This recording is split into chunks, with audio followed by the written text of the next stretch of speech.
I pozdrav ljudi, danas ću da vam pokažem kako sam ja prolazio na kraju školskih godina. Pa, hajde da vidim.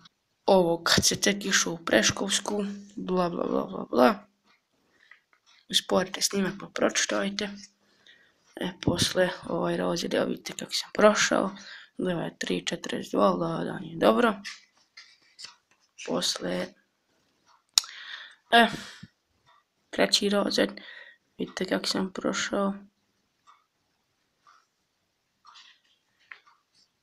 Vi sve pauzirajte i vidite kako sam ocjene imao ište.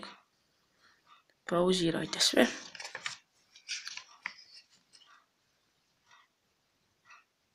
Znači, prvo sam prolazio malo s trojkom, onda sam ovdje s četvorkom, vidite.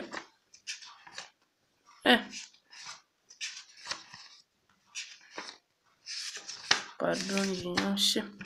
Sad ćemo osmo. Šesti razred. Ili sedmi, ne znam. Evo ga. Kako sam prošao. Ovdje 3.40. Ovdje 3.14. Dobro, solidno za mene.